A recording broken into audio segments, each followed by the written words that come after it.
So guys, a physiology assessment was taken online in GMC Guwahati this morning. I have tried to discuss a few questions from that assessment. If you find the video to be useful, please share it with your batchmates in order to help them out. Hope you'll enjoy the video. Okay guys, so in this video what we are going to talk about is the basal electrical rhythm, BER, action potential. How does a low dose of aspirin useful in myocardial infarction? Also, we will talk about obstructive jaundice, patients which are presented with coagulation defects. Next, and eventually we will talk about the vitamin B12 deficiency causing megaloblastic anemia. Alright, so now let us start with what? Basal electrical rhythm, also known as the BER. This basal electrical rhythm is produced by what? This basal electrical rhythm is produced by the interstitial cells of Cajal of GIT. Interstitial cells of Cajal of GIT. And what are these interstitial cells of Cajal, guys? These interstitial cells of Cajal of GIT are nothing but the pacemakers of GIT. They are what? The pacemakers of GIT. Now, what is this basal electrical rhythm, guys? This basal electrical rhythm is nothing but a fluctuation. Fluctuation of what? Fluctuation of the resting membrane potential from minus 40 millivolt to minus 60 millivolt. Fluctuation of the resting membrane potential of the membrane of smooth muscles of GIT between minus 40 to minus 60 millivolt is nothing but what? Your basal electrical rhythm. Now, what is the significance of this basal electrical rhythm, guys? This basal electrical rhythm, along with a proper stimulus, will cause what? Smooth muscle contraction of the GIT. Smooth muscle contraction of GIT. So if we see it in the wave, so this basal electrical rhythm, along with what? A proper stimulus, will initiate what? AP, action potential. All right, now what are these different stimulus? Now, what this different stimulus can be actually?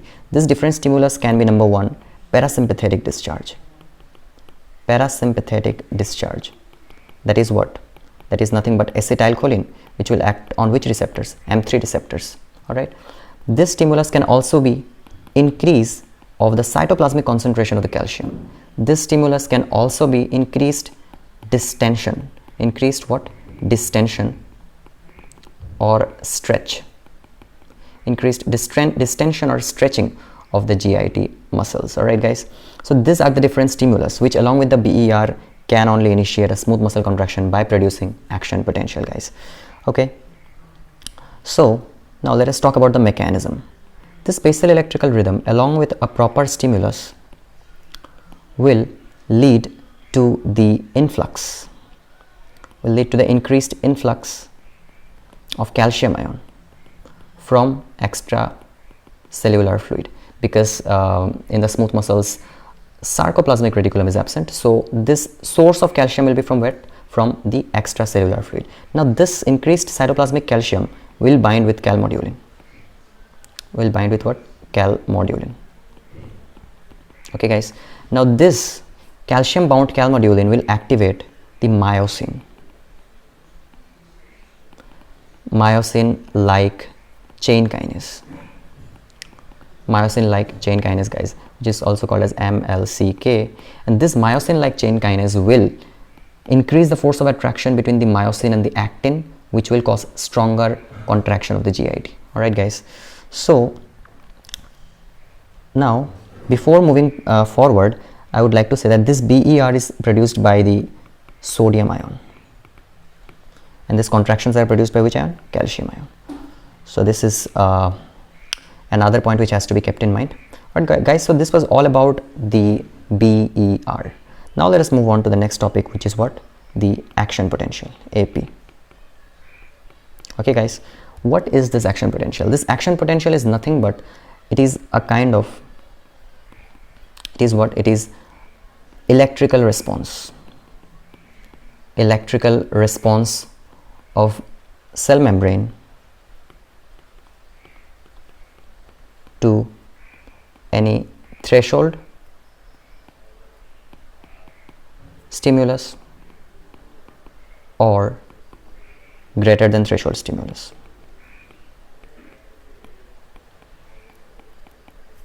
All right, guys.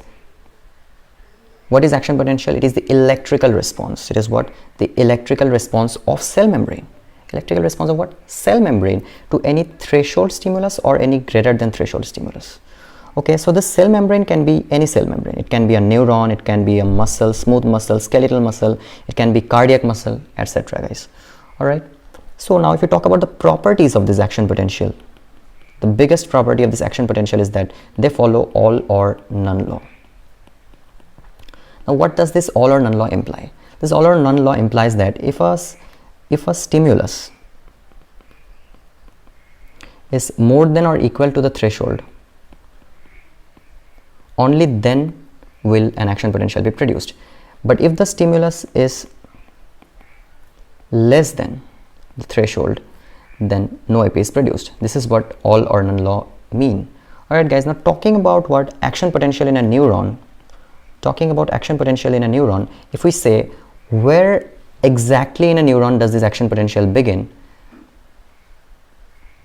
then we have to say that this action potential in a neuron begins at the axon hillock or the initial segment. Now what do we mean by an axon hillock or an initial segment, guys?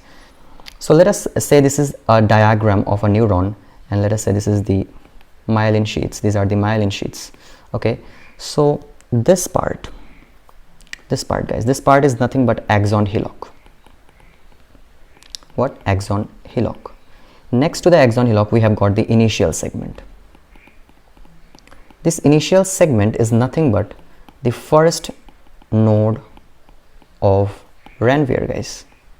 First node of Ranvier. So this axon hillock has got what? This axon hillock has got the minimum, minimum threshold. Due to the presence of the minimum threshold, this axon hillock is the site where the action potential begins. AP begins here. But guys, in some sensory neurons, initial segment can also be the site where the action potential may begin. In some sensory neurons. In some sensory neurons, initial segment can also be what? The site of epigenesis. Okay guys, so this was all about the location of where an AP begins in a neuron. Now talking about the threshold stimulus. Threshold stimulus.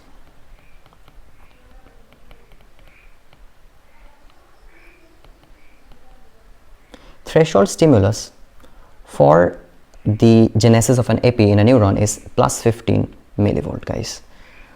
And what is the RMP of a neuron? The RMP of a neuron, as we know, is what?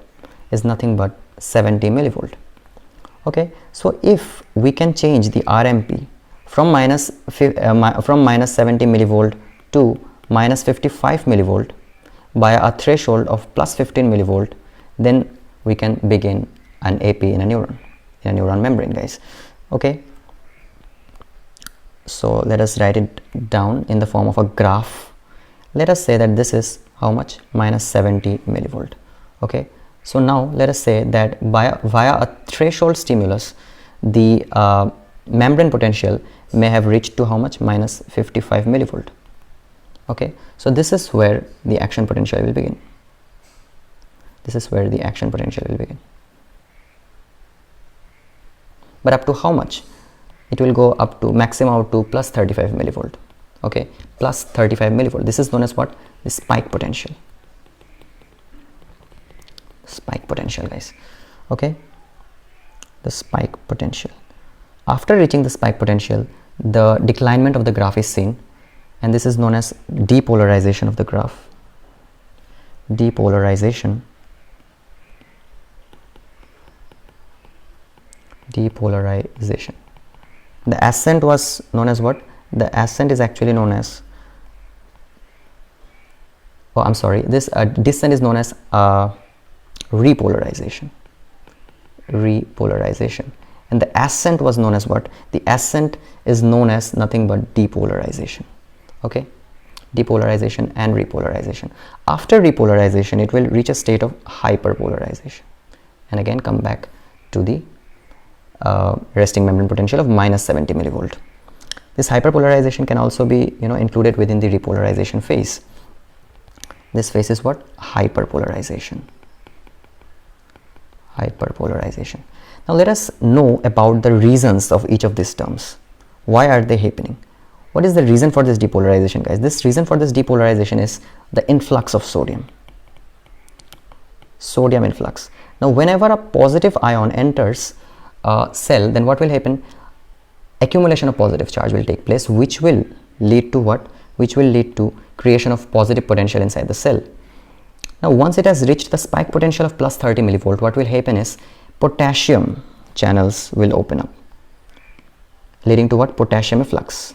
Potassium efflux. Now since positive charge are being lost in this case, so what will happen is there is declinement of the graph is being seen. Okay, now what is the reason for this hyperpolarization? The reason for this hyperpolarization is potassium channels closure is slow. Now since the potassium channels closure is slow, therefore some extra amount of potassium ions are lost, leading to the creation of more negative potential, and this is known as what? Hyperpolarization. So we are clear with all the logics and reasons about these terms. Okay guys, now let us write it in the form of a chart. Let us say that a threshold stimulus is given to a neuron. This threshold stimulus will open up what? Sodium channels, leading to the influx of sodium, and influx of sodium will lead to the creation of what? Creation of spike potential. All right, now after reaching the spike potential, the closure of sodium channels will take place. Closure of sodium channel and opening of which channel? Potassium channel. Now since the intracytoplasmic concentration of potassium inside the cell is more, this will lead to what? Efflux of potassium. Now efflux of potassium will lead to what? Will lead to repolarization. I'm sorry, repolarization. All right, repolarization, declining the slope of the graph. All right, now after repolarization, it will reach to a state of what? Hyperpolarization,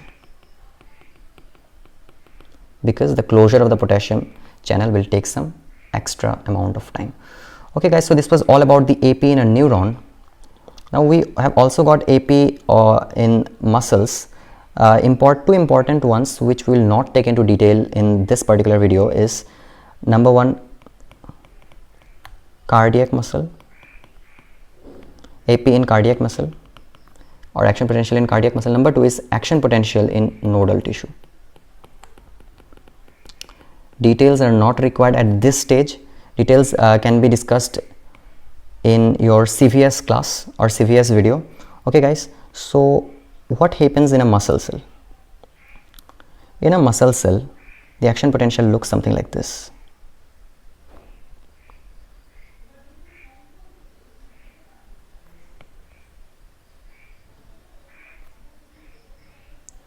There is the presence of this extra plateau potential.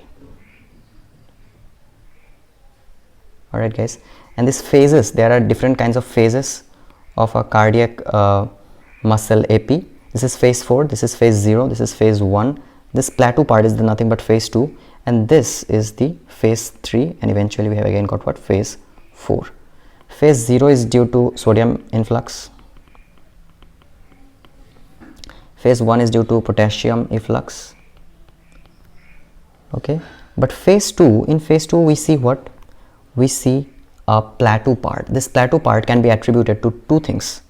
Number one, because of calcium influx, all right, and number two, due to potassium influx. Since two types of ions, on one part we are having what? On one part we are having potassium efflux, due to which it should have gone to the negative side, and on the other hand we are seeing what? A calcium influx as well.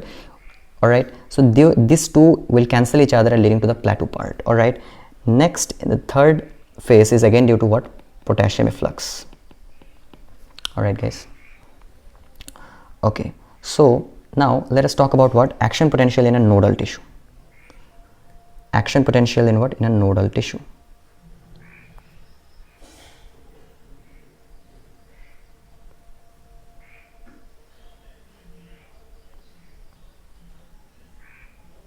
In a nodal tissue, phase 4 is present, All right, phase 0 is present, phase 1 is absent, phase 2 is absent, phase 3 is present, and again phase 4 is present.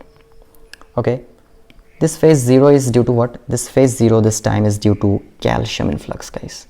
Is due to what? Calcium influx, not sodium influx. This time it is due to calcium influx. Phase 3 is due to same potassium influx, and phase 4 is spontaneous in this case in nodal tissues. And this phase 4 is also known as prepotential. Phase 4 is prepotential. Details of why this prepotential is produced can be discussed in another video, in CVS video. All right, guys. So this was all about action potential, everything you needed to know about action potential. Now moving on to the question paper, what was the next thing I was supposed to discuss? The next thing is low dose of aspirin used in myocardial infarction. Low dose of aspirin used in what? Myocardial infarction. Low dose of aspirin in what? MI, myocardial infarction. Right, so from your higher secondary knowledge, you know that aspirin is what? Aspirin is nothing but a clot buster. It destroys the clots inside the vessel. So if it destroys the clot inside the coronary arteries, all right, so in that case the chances of MI will be reduced. Okay, guys, clot buster. Now in first year, what you are supposed to know is how does aspirin, do this work. If we talk about cell membrane, guys, we know that cell membrane has got lipid bilayer. All right, in this lipid bilayer, one of the fatty acid which is present is arachidonic acid. Arachidonic acid. Okay, now this arachidonic acid is acted upon by two enzymes. One is COX, cyclooxygenase, and the other is lipoxygenase. And the other is what? Lipooxygenase. Here we are mainly focused about the COX enzyme. Now, if arachidonic acid is acted upon by the COX enzyme, what two things will be produced? Number one, prostaglandin.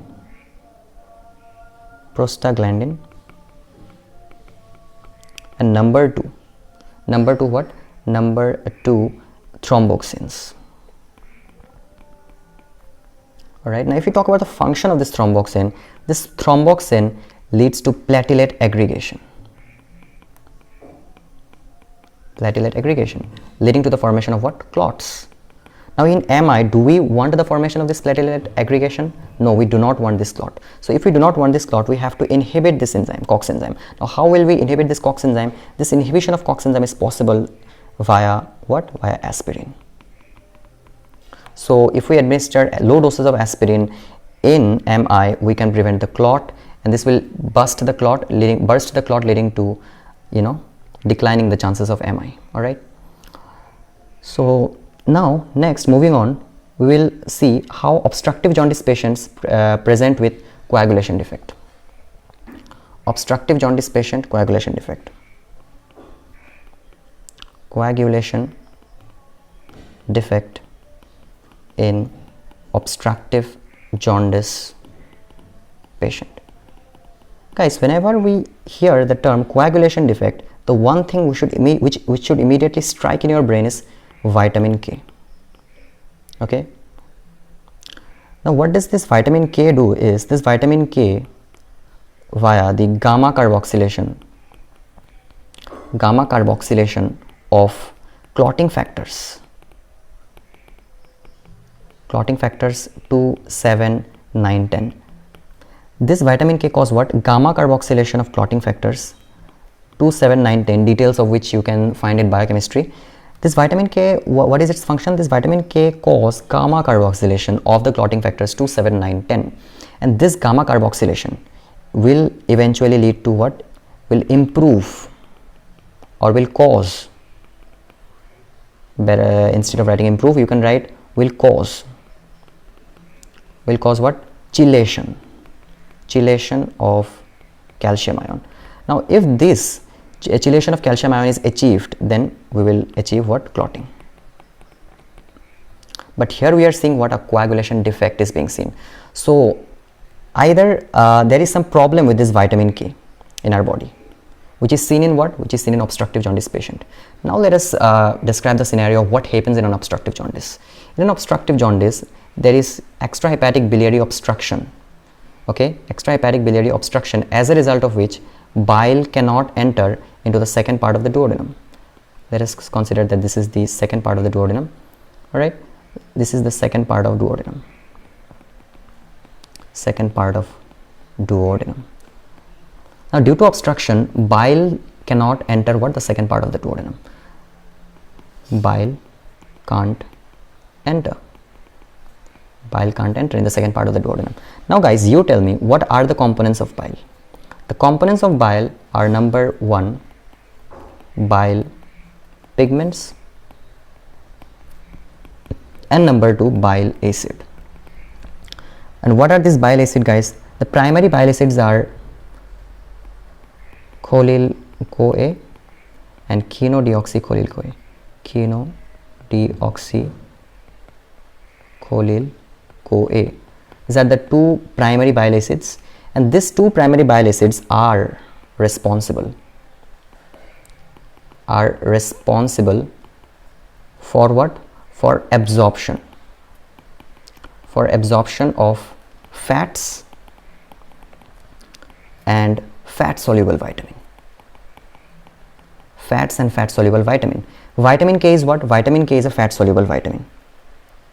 Now, if there is biliary obstruction, biliary obstruction, then these primary bile acids won't be able to enter the second part of the duodenum. As a result, fat soluble vitamins like vitamin K is not absorbed. Now, if fat soluble vitamin like vitamin K is not absorbed, then gamma carboxylation of clotting factors won't occur. As a result, clotting defects will be seen. Alright guys, so that was all about it. Now moving on to the next question, which is what? Vitamin B12 deficiency causing megaloblastic anemia. Vitamin B12 causing what? Megaloblastic anemia. Vitamin B12 deficiency causing megaloblastic anemia.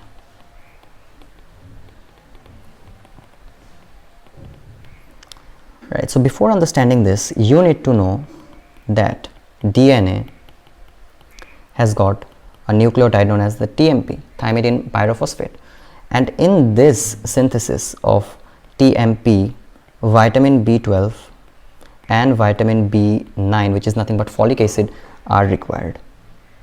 Okay, vitamin B12 and vitamin B9 are required for the synthesis of what? TMP, which is a part of the DNA. All right, now if there is what? So guys, now if there is deficiency of this vitamin B12, then what will happen? Then the TMP synthesis will be hampered. Now if TMP synthesis will be hampered, which is a structural component of this DNA, then this DNA structure will also be hampered, right? Now if this DNA structure is hampered, then the proliferation of RBC, let us suppose this is RBC, which has got DNA obviously. I do not know how to draw DNA. Now let us say this is a DNA inside the RBC. Okay, now if the proliferation of the DNA is absent inside the RBC, then what will happen? Now the proliferation of RBC will get hampered. RBC proliferation inside what? Inside the bone marrow. RBC proliferation inside the bone marrow is hampered.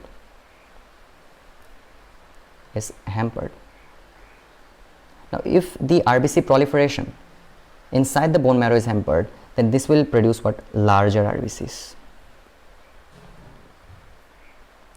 leading to the formation of megaloblastic anemia. So this is the physiological definition of megaloblastic anemia causing from what? Vitamin B12 deficiency. Further details about the mechanisms will be discussed in biochemistry. Right guys, so that was all about the question paper.